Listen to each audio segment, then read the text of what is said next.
Bonjour à tous, j'espère que vous passez une bonne XhibiCon. Merci d'être ici pour parler de Serverless is the new back avec nous. Serverless is the new back, on l'a mis en affirmation dans le titre. Je pense que pour vous, c'est encore une question. Nous, on a eu la chance d'avoir déjà vu la présentation, donc on sait à peu près quelle est la réponse à la fin. Si on se débrouille bien quand même, dans 45 minutes, normalement, vous aurez vraiment envie qu'on vienne chez vous pour faire des missions avec du serverless. Si on se débrouille mal, n'hésitez pas à nous faire venir quand même, on vous présentera sur le terrain comment ça se passe. Je suis Jérôme Aigron, je travaille chez Xebia depuis un peu plus de 5 ans. Je suis développeur, quelques autres rôles, notamment sur les technologies Back Java. Au fur et à mesure des missions, j'ai fait de plus en plus d'Amazon Web Services. Et de plus en plus, j'utilisais de plus en plus de services sans avoir à m'occuper de mes serveurs. C'était plutôt agréable. Et je suis accompagné par Jérémy. Bonjour, du coup, moi c'est Jérémy. J'ai un peu le même parcours que Jérôme. Je suis chez Xebia depuis 3 ans. J'ai commencé par du back, Java, Node.js. Et je vois que de plus en plus, je vais vers du cloud. AWS, et j'aime bien tout ce qui est archi-cloud, donc, et notamment serverless. Petit plan de la présentation. On va rapidement faire un historique de l'évolution des architectures cloud, des différents services qui sont proposés par les providers de cloud. On va se baser pendant un bon moment de la présentation sur Lambda. Le service Lambda, c'est le service qui permet de déployer du code et de le runner sans avoir à se soucier de nos serveurs sur AWS. Ensuite, on va faire un petit zoom sur le service Lambda. Et on va se lancer une première démo, à savoir, on va coder une API REST en utilisant que des services serverless, donc avec une architecture serverless. Et on terminera par quelques cas d'utilisation, à quel moment on peut utiliser le service Lambda et les architectures serverless, et une conclusion. Je vais beaucoup dire serverless, forcément. On va parler de deux choses. Il y a les architectures serverless, avec les services proposés par Amazon et les autres providers de cloud. Et il y a un moment, on fera un petit récap, ça nous a été notifié sur la dernière presse que c'était pas toujours clair.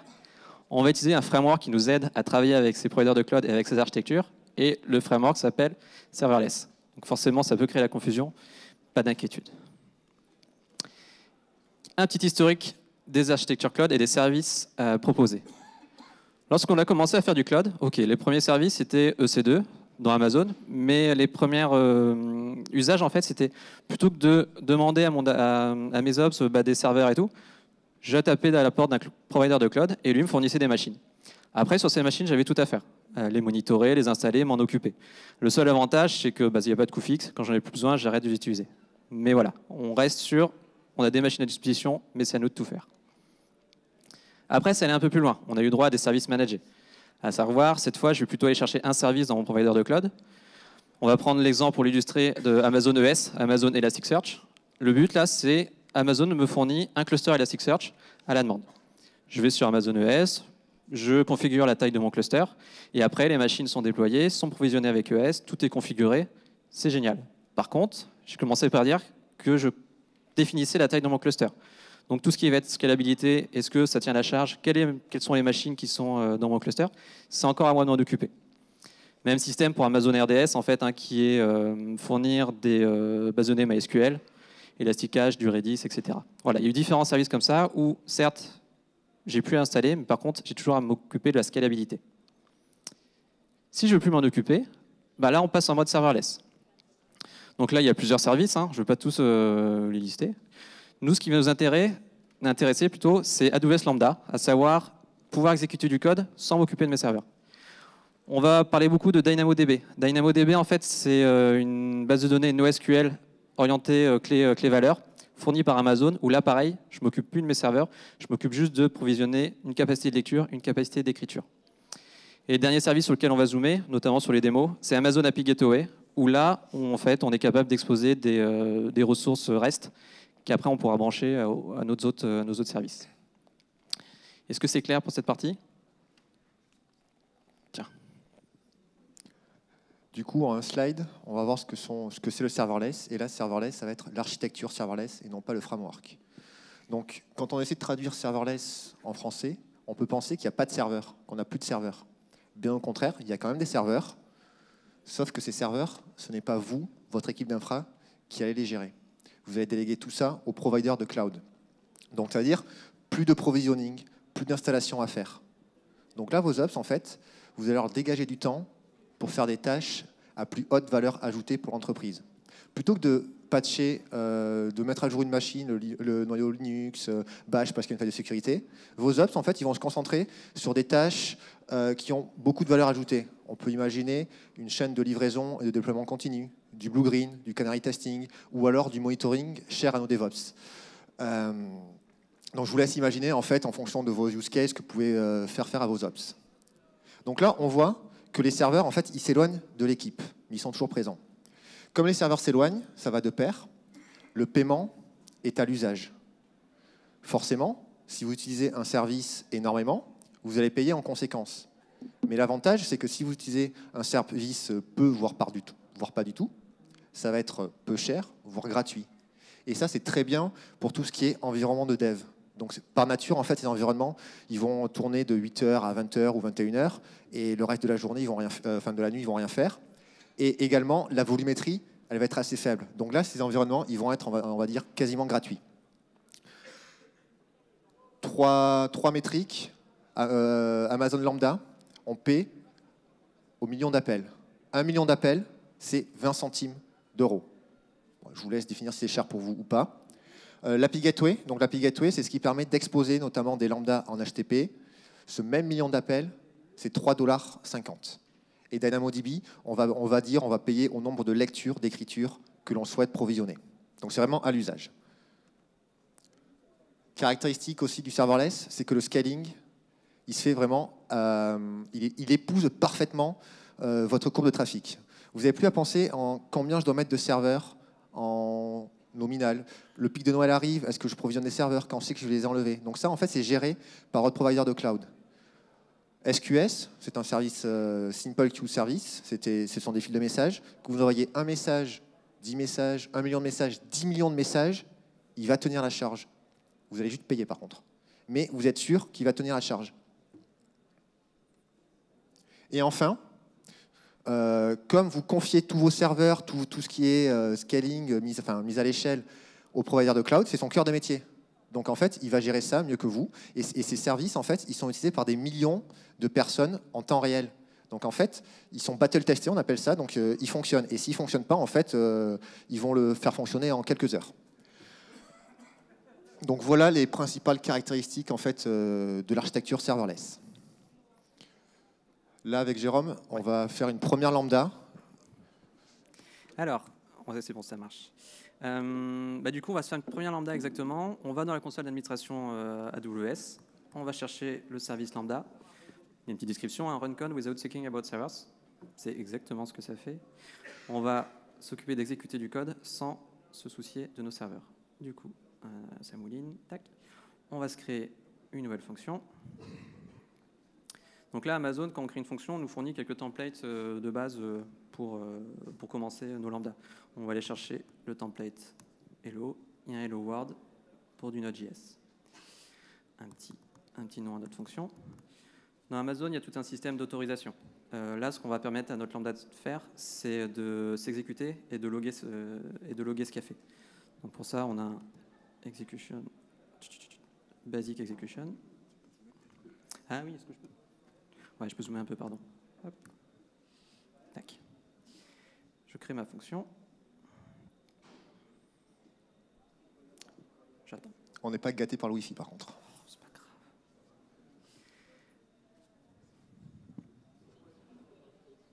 Je suis sur quel Wi-Fi? Arrêtez de tweeter. Ça arrive. Du coup, cette lambda, on va juste se faire un petit hello world. Et voilà. Oh, allez, marche. Ça, super. Mettons en 4G sinon. C'est bon, ça arrive. Alors, donc voilà, donc le bout de code de notre lambda. Petit zoom rapide sur il y a différents runtime pour l'instant qui sont supportés par le service lambda. On peut exécuter du C#, du Java 8, quelques versions de Node.js et quelques versions de Python. Ensuite, un lambda, c'est un bout de code qui doit exécuter selon un événement. Et quand un événement est déclenché, en fait, il y a un handler ici qui est indiqué. Donc, on a le fichier index.js, il est juste en dessous, index.js. Et ensuite, notre fonction handler, c'est notre point d'entrée de notre lambda. Ce point d'entrée, il prend un événement. C'est l'événement qui a permis de lancer en fait, la lambda, de lancer le déploiement et l'exécution. On a un contexte, parce que forcément, derrière, il y a des serveurs, vous vous en doutez. Donc là, il y a quelques informations sur le serveur sur lequel la lambda est exécutée. Et comme on est dans un runtime Node.js, on a également une callback. Du coup, on va s'amuser, on va faire juste un petit console.log, start hello function. Hop. Ça, j'en ai pas besoin. Et ma callback, on s'amuse aussi. Hello. Et on va récupérer, en fait, dans mon paramètre event, un nom. Voilà pour cette lambda. Du coup, là, on va la lancer à la main. Donc, je vais configurer, en fait, l'événement qu'elle va recevoir, à savoir name Jérémy. Hop, je lui donne test. Hop, je regarde mon événement. Ouhouhou. Raconte une blague. C'est bon. Et je lance l'exécution de ma lambda. Donc là, si tout se passe bien, je vais avoir un hello Jérémy en retour de ma lambda. Hop, on a le détail ici. Super, ça a marché. Hello Jérémy. On a quelques informations de log. J'ai fait un console.log au début. On retrouve notre start hello function ici. Et quelques informations sur la durée d'exécution, la durée facturée. On va le voir juste après, c'est par palier de 100 millisecondes. Et également, la ressource configurée et la ressource utilisée. En effet, on ne s'occupe pas de nos serveurs, mais on peut quand même configurer notre lambda la quantité de mémoire qu'elle a besoin. Donc par palier de 64, on peut configurer de 128 mégas à 1 giga 5 de mémoire. Et en fonction de la mémoire qu'on alloue, on aura des CPU associés plus ou moins puissants. Deuxième chose configurable, le timeout. Chaque lambda a un timeout. Là, on est capé à 5 minutes. Au bout de 5 minutes, le lambda s'arrête et voilà. Autre chose d'amusant, on peut mettre des variables d'environnement à nos lambda. Donc, si je m'amuse, conférence Xebicon 17, hop. L'utilisation, cette fois, c'est plus un event.name. Je récupère mon process.env.conférence. Si je relance ma lambda, donc cette fois, l'événement qui est passé en paramètre n'a peu d'importance, mais cette fois, j'aurai un hello Xebicon 17. Si je vais voir le détail, hello Xebicon 17. Il y a deux autres onglets que j'aimerais vous montrer. La partie trigger. Là, pour l'instant, j'ai dit, une lambda, quand c'est que ça se déploie, quand c'est que ça se run, lors d'un événement. Là, mon événement, ça a été en fait de l'appeler par la console. Mais on a différents déclencheurs qui sont possibles. Voici la liste, c'est surtout des services Amazon. On retrouve l'API Gateway, je l'ai dit en intro, c'est tout ce qui est exposition de services REST. Je vais exposer des endpoints. Sur ces endpoints, je peux plugger des lambdas en fait pour répondre aux appels clients. IoT Skills, c'est tout ce qui va être sur l'IoT, les services d'Amazon. CloudWatch, je vais revenir juste après, c'est l'agrégateur de log dans AWS, Code Commit, DynamoDB. Donc c'est mon service de table NoSQL. À chaque fois qu'il va se passer quelque chose dans une table, on ajoute une ligne, on en modifie une, on en supprime une. On est capable de générer des événements et des lambdas peuvent être associés. Et du coup, selon une suppression, je peux faire tel ou tel traitement. Kinesis, S3, SNS, voilà. Il y a différents déclencheurs. Au fur et à mesure, ces déclencheurs, lorsque Amazon rajoute des services, ça peut arriver qu'il en rajoute également. Dernier onglet, le monitoring. Hop. On a quelques informations de base sur ce qui se passe dans lambda, le nombre d'invocations, la durée. Et comme forcément une lambda, il n'y a pas de serveur, j'ai aucun accès. Tout ce qui est configuration des logs, il y a CloudWatch qui existe, à savoir l'agrégateur de logs chez AWS pour ces différents services. Et du coup, je vais pouvoir récupérer les logs qui sont générés par la lambda. Si ça met plus de 5 secondes, on passera. 2, 3, 4, 5. Ok, je vous montrerai tout à l'heure. Hop.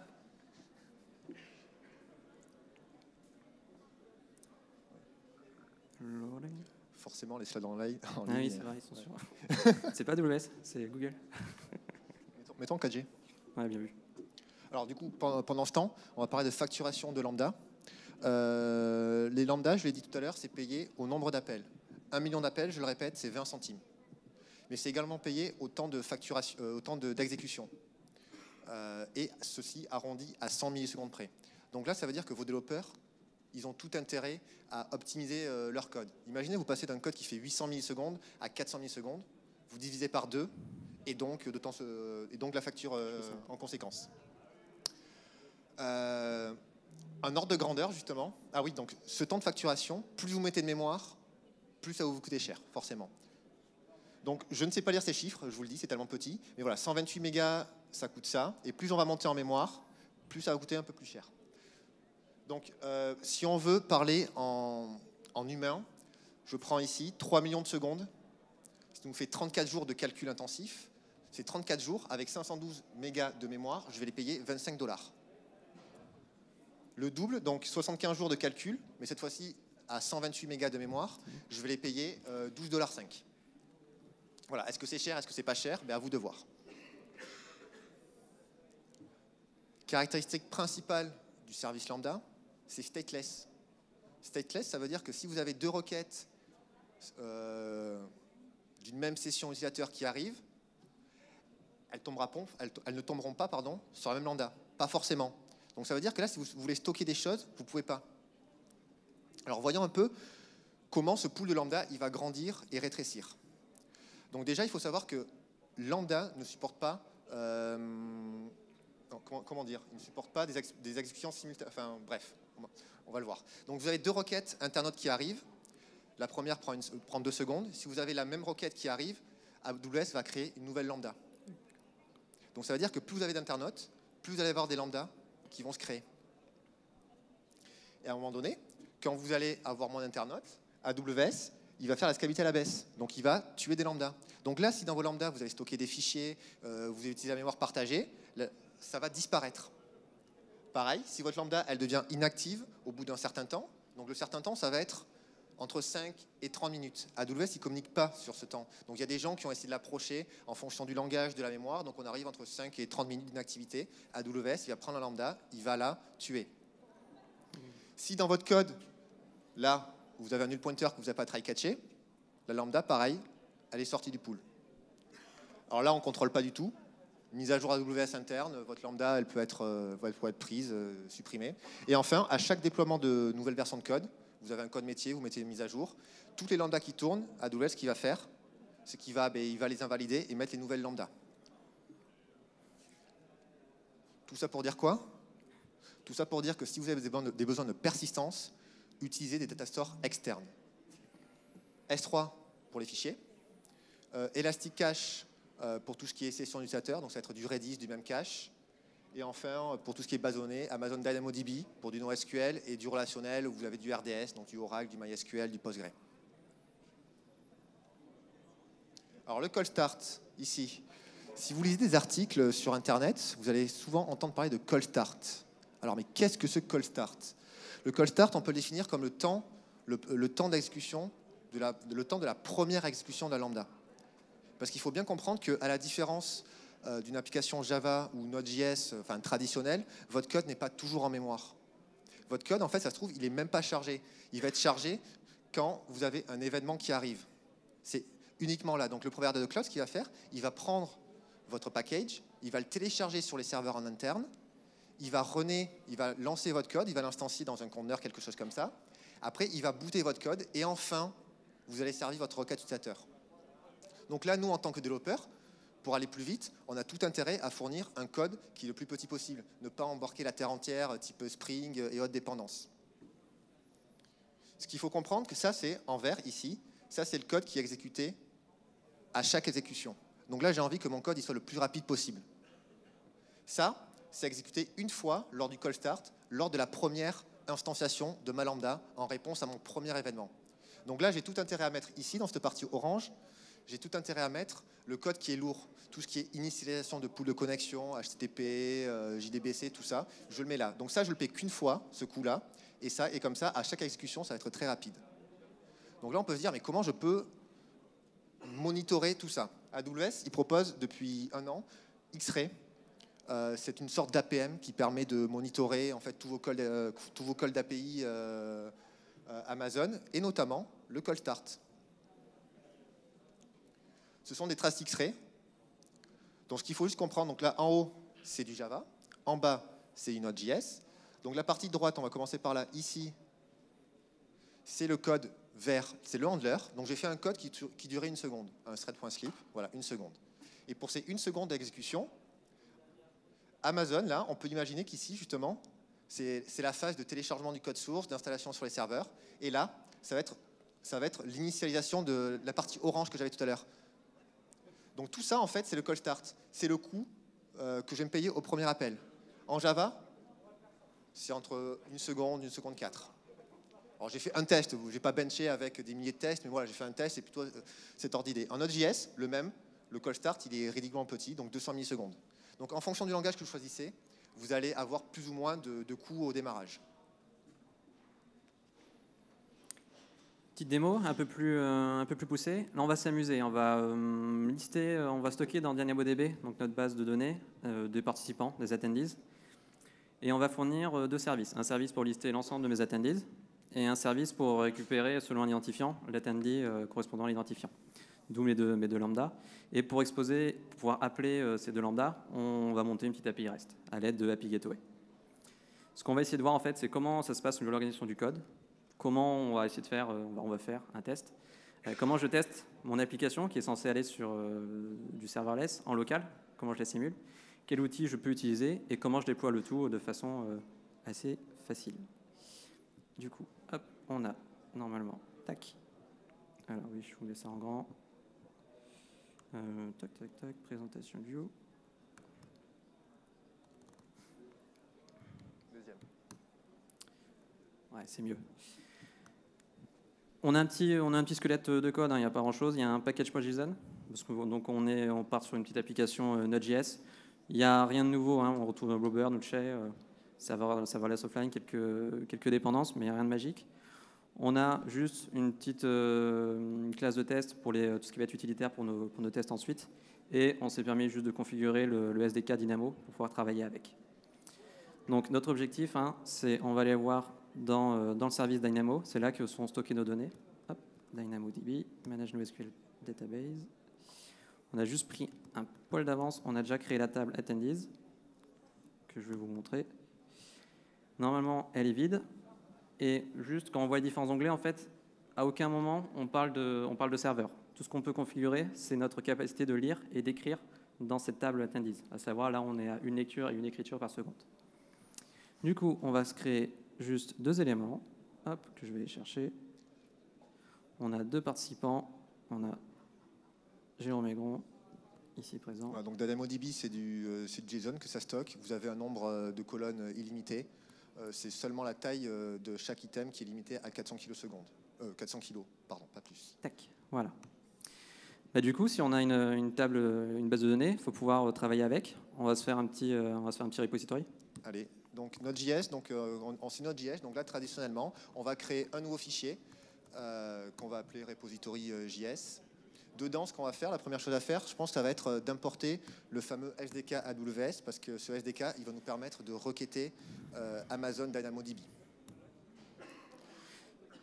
Tout à fait. Du coup, on commence par se faire créer une petite fonction qui va aller lister nos attendees. Donc là, je renseigne la table attendees. Donc là, c'est du Node.js, encore une fois. Donc ici, vous reconnaissez votre module.export. Vous exportez au monde entier votre fonction list. On utilise la méthode scan du SDK. Il y a du get, il y a du put. Vous pouvez faire c'est une base de données traditionnelle. La table qu'on a créée tout à l'heure, que Jérôme a faite. Et là, on est en Node.js, donc on dit je fonctionne en promesse. Et là, j'extrais juste, non pas tout, mais juste les items. Je veux un tableau de résultats. C'est la même chose pour le get, sauf que cette fois, on a un identifiant qui est passé en paramètre et on utilise la méthode du STK get qui, lui, va nous retourner un seul item. Donc là, on a notre repository. Maintenant, on l'a vu tout à l'heure, pour les lambda, il faut des handlers qui seront nos points d'entrée. Bon, on va se créer pareil, un fichier. Et ces handlers, en fait, pensez dans les archives traditionnelles, ça va être vos contrôleurs. Ce sont ces handlers qui vont réceptionner l'event. Donc dans notre cas, c'est ce handler qui va réceptionner la couche, le trafic HTTP.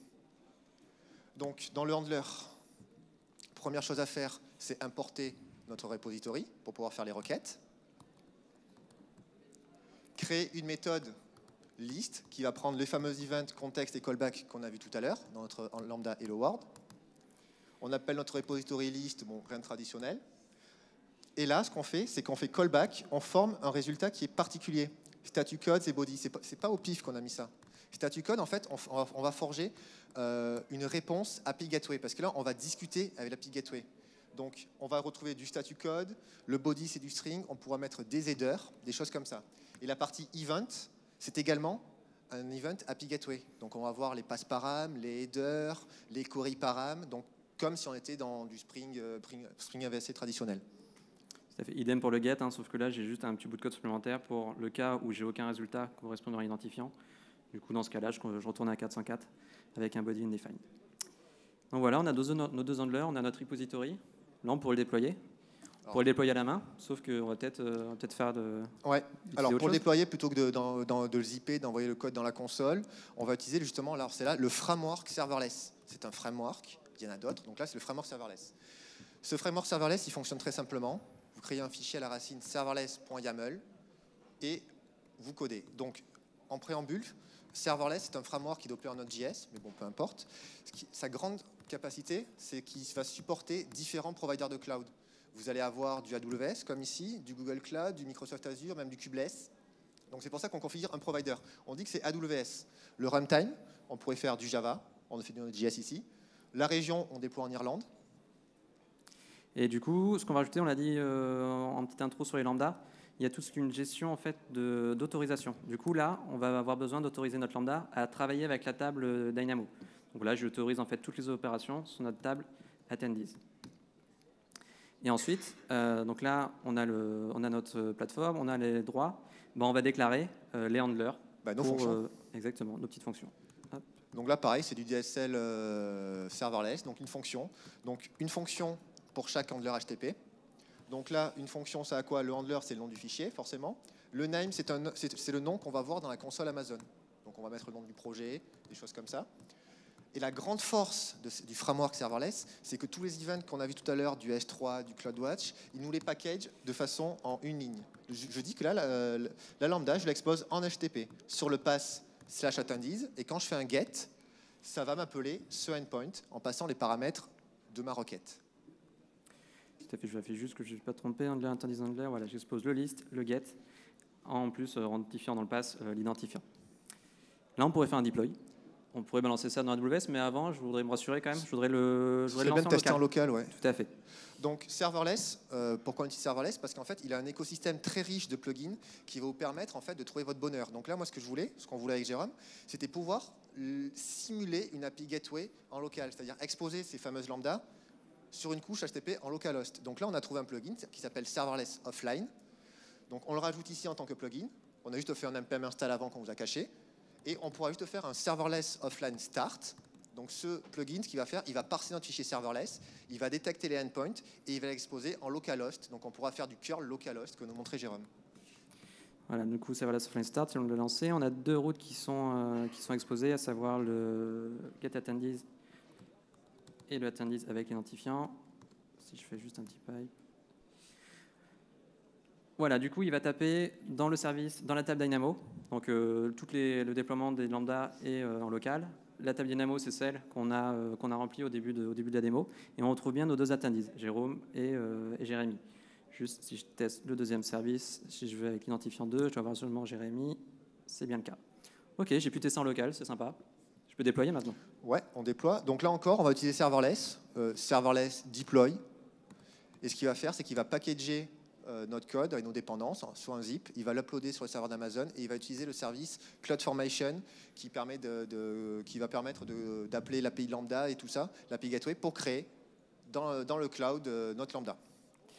Bon, ça demande un petit peu de temps, le temps de déployer. On se fait un petit test en attendant? Ouais, parce que là, du coup, c'est bien. On a fait un test manuel et on est un peu craft, on va faire un test automatique. Donc là, les développeurs JS, on va créer un fichier et on va utiliser nos frameworks traditionnels.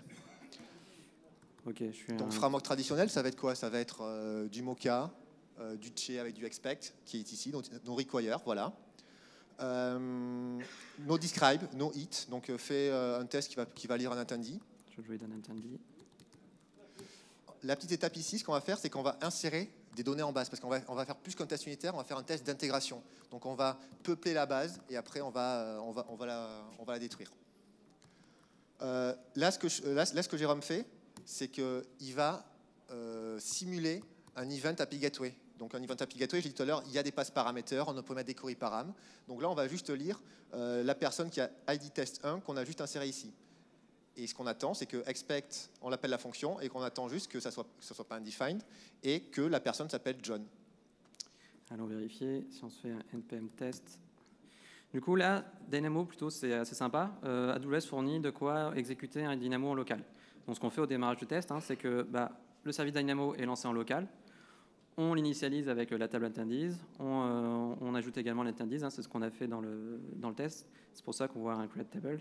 Le Dynamo est démarré. Et après, le test peut s'exécuter. Alors, la création est particulièrement longue. Là, voilà, bon, ça a créé la table, ça a inséré, voilà. Et mon test passe. Alors, normalement, ça laisse le temps... Ah, super. Oh, just. C'est génial, quel synchro. Donc, ça a laissé le temps à côté à serverless de déployer, de créer différentes ressources. Et là, voilà, on a une ressource qui est exposée sur Internet. On va pouvoir faire un petit get sur elle également. Attendees, oui. Donc, ça va taper sur la même table Dynamo. Voilà, on a les mêmes informations, Jérémy et Jérôme. Si je teste également le deuxième service, cette fois, je vais essayer de choper Jérôme. Et voilà, j'ai mon application qui est disponible sur Internet. Et cette application, en plus, j'ai aucun serveur, mais elle est totalement scalable. C'est le service lambda qui s'occupe, selon le nombre de demandes, de répondre à ces différentes requêtes HTTP. On est bon pour la démo? Je pense qu'on est bon. Allez, on retourne sur la présentation. Est-ce qu'on a répondu aux questions, justement? Voyons ça. Alors, voyons voir ça. Du coup, en question, j'aurais pas dû faire ça. Si, c'est bon. Comment j'organise mon code? La réponse est simple, un peu comme vous voulez. Vous créez un dossier, un package, repository, service, controller, handler. Vous avez votre package.json, donc traditionnellement comme une application normale. Comment je fais mes tests? Là encore, traditionnellement, donc en Node.js, du Mocha, du Che, du Expect, voilà, donc rien de particulier. En Java, ce serait du JUnit, par exemple. Comment je teste en local? Serverless, donc on peut, avec Serverless Offline, sa multitude de plugins, on peut trouver tous les tests qu'on souhaite. Quel outil j'ai à ma disposition? Encore une fois, Serverless. Serverless permet justement de déployer, d'automatiser ça en une simple ligne de commande. Donc voilà. Et comment je déploie? Serverless. Bon, voilà, en fait, à toutes ces questions, comment je code, ça ne change absolument rien à un développement d'une API ou d'une application Node.js, c'est du classique. Et toute là, on va dire, c'est pas la difficulté, mais pour cacher qu'on travaille en mode serverless, qu'on n'a plus de serveur, il y a des frameworks, dont serverless, qui se permettent de s'abstraire de ces notions et de rien changer à nos façons de faire. Donc là, en fait, en 10 minutes, on a codé un POC, un service métier qui répond à des requêtes sur Internet avec une vraie base de données, tout ça scalable. Donc c'était en 10 minutes avec quelques lignes de code. Tout à fait. Juste quelques cas d'utilisation. Pour certaines fonctionnalités, en fait, on va pouvoir travailler en mode microservice en utilisant Lambda. À savoir, si j'ai besoin d'une fonctionnalité, c'est un cas qui revient assez classiquement lorsqu'on commence à travailler avec Lambda, j'ai besoin de redimensionner des photos. Donc, j'ai ma photo de chaton, je la mets sur S3. Sur S3, je l'ai vu, ça faisait partie des déclencheurs du service Lambda.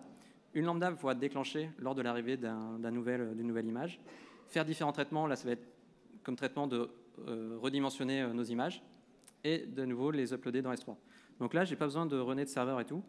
J'ai mon service S3, j'ai mon service Lambda et j'ai déjà une première fonctionnalité qui est disponible. D'autres cas d'utilisation, c'est tout ce qui va être sur les fonctions d'utilitaires. À savoir, par exemple, j'ai besoin d'avoir des tâches de backup sur mon cluster AWS. Il y a des lambdas, ce qu'on va appeler des lambdas chronés, qui permettent du coup de planifier le déclenchement de lambda. Donc là, parfait pour un backup, pour régulièrement faire des snapshots de ma base RDS ou autre. Je peux me servir de lambda pour faire ces travaux de backup. Idem pour tout ce qui va être optimisation, on va dire, de l'utilisation de mes machines, notamment des environnements de dev. Je n'ai pas besoin que mes environnements de dev ils continuent à tourner le soir et à consommer et à facturer. Je peux avoir des lambdas qui, chaque soir, éteignent mes environnements de dev et au petit matin, les redémarrent. Pourquoi c'est intéressant et pourquoi on en parle de ces fonctions utilitaires? C'est un bon moyen en fait, de mettre un premier pas dans les lambdas. Ça n'impacte absolument pas le code métier, c'est utilitaire. Donc c'est un bon moyen de commencer à jouer avec et de voir les possibilités. Nous, on a essayé d'aller un peu plus loin, notamment pour l'Axe Beacon. Normalement, lorsque vous passez sur différents stands, vous avez un QR code derrière votre badge et ce QR code est scanné. Et derrière, il y a bien sûr une application et notamment un back-end. Tout le back-end, on s'est amusé à le développer en mode serverless. On retrouve les mêmes briques qu'il y a eu lors de la démo, l'API Gateway pour tout ce qui va être exposition de services REST, les lambda pour tout le code métier et le DynamoDB pour le stockage. Alors bien sûr, c'est un peu plus conséquent, il y a plus de services et tout, mais on est sur la même logique et on a utilisé le framework serverless pour nous assister. Petit point juste, on le voit dans le schéma là, on a utilisé aussi pour la partie authentification le service Auth0. Alors, apportons un petit regard critique justement sur serverless. Alors, pas le framework, mais justement les architectures serverless. Il ne faut pas se le cacher, quand vous faites du serverless, vous êtes loqué parce que vous allez utiliser tous les services de votre provider de cloud, DynamoDB, Lambda. Pour bénéficier en fait de tout ça, vous allez utiliser les API du provider de cloud. Votre code métier, en fait, c'est du Java, du Node.js traditionnel, mais par contre, tout l'écosystème autour, c'est AWS dans ce cas-là.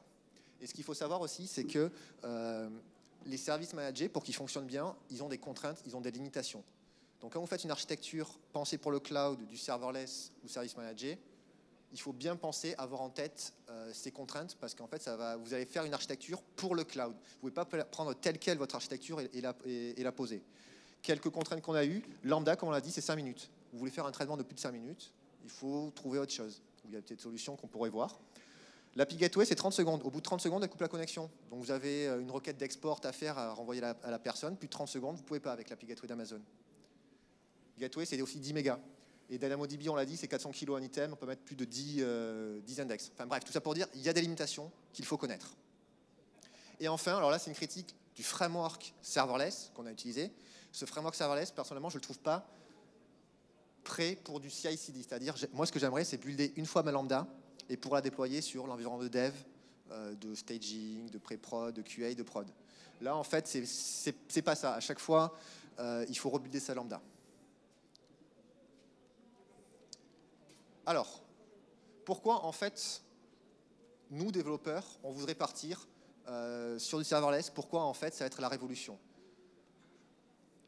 Parce qu'en fait, ça ne révolutionne pas vraiment notre manière de développer. On l'a vu, du Node.js, un paquet.json, un pom.xml switch en Java. C'est traditionnel. C'est facile de mise en œuvre. En 10 minutes, on a une API. La documentation d'Amazon est très claire. Elle est complète. Celle du framework serverless également. Et la technologie, on peut dire qu'elle est mature parce que ça fait déjà 3 ans que Lambda existe sur AWS. Donc en fait, il y a des retours d'expérience, ça tourne, il n'y a pas de gros problèmes, ou même pas du tout de problème. Alors côté Ops, pourquoi les Ops, en fait, ils voudraient faire du serverless? Parce que justement, leur coût de maintenance et d'opération est diminué. Ils font plus de patch de sécurité, puis ça c'est le provider de cloud. Ils vont se concentrer sur des tâches qui ont plus de valeur ajoutée pour l'entreprise. Tout ce qui est mis à l'échelle et au dispo, c'est géré par le provider de cloud, donc ça fonctionne. Donc les Ops, encore une fois, ils sont contents. Et d'un point de vue métier DSI, tout simplement parce que les développeurs et les Ops, plutôt que de passer du temps à faire du scaling, des choses comme ça, ils se focus, ils se concentrent sur le code métier. Et donc ça veut dire que le time to market est beaucoup plus rapide. Et enfin, ce qui peut être intéressant, c'est le paiement à l'usage. On l'a vu, si on utilise peu, voire pas du tout, ça peut être gratuit. Donc ça, c'est très bien pour les environnements de dev. Merci à tous.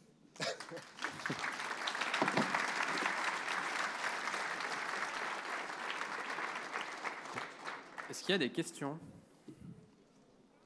S'il n'y a pas de questions, s'il y a. Sinon, moi j'en avais.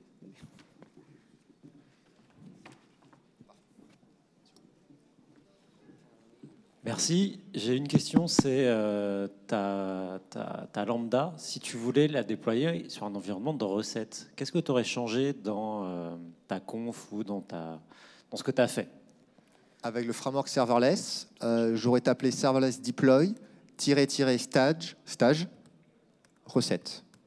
Et en fait, ce qu'il va faire, c'est qu'il va déployer l'environnement sur notre environnement. Ce que j'aurais dû changer aussi, c'est que j'aurais dû nommer mes lambda différemment. J'aurais dû mettre lambda, par exemple, toto-environnement. Et cet environnement, il serait près du stage. En fait, ce qu'on fait, c'est qu'on va nommer les ressources, on va les préfixer, les suffixer avec l'environnement. Comme ça, il n'y a pas de conflit. C'est juste ça que j'aurais changé. Et ça veut dire que là, tu peux avoir des environnements dynamiques, comme des feature branches, par exemple, feature quelque chose, tu crées comme tu veux. Idem pour l'étape Dynamo et tous les services en général dans AWS. Merci.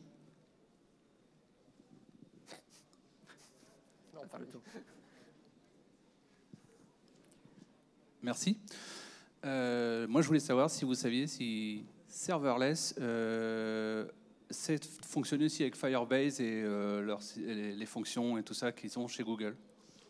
Je sais que serverless, tu peux déployer sur du Google Function. Est-ce que tu peux déployer sur Firebase, Benjamin?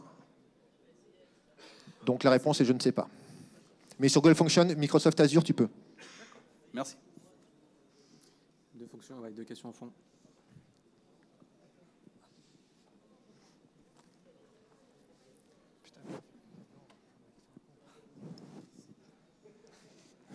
Ouais, j'ai déjà des templates CloudFormation sur mon infrastructure AWS. J'aimerais savoir comment connaître les templates CloudFormation générés par le framework serverless et comment les intégrer à mes templates déjà existants. Le nom du template CloudFormation, c'est en fonction du nom qu'on donne au serverless.yaml tout en haut. Tac, tac, tac, ici.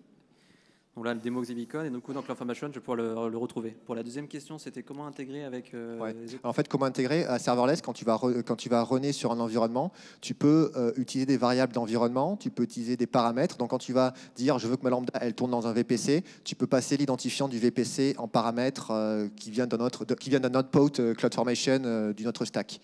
Donc tu peux t'intégrer en fait. Et il n'y a pas de risque que ça se marche dessus entre les templates générés et les templates que je fournis? Ça dépend de ce que tu fournis. Il va te jeter en fait si ça existe déjà. Par exemple, un rôle sur DynamoDB. Si tu vas créer un rôle dans ton template, par exemple, ce que va faire le serverless, il va créer un rôle avec des identifiants uniques. Donc, il n'y a aucune chance qu'il aille écraser ou qu'il rentre en conflit avec un rôle que tu as créé toi. Il y avait une autre question ouais, à l'autre côté.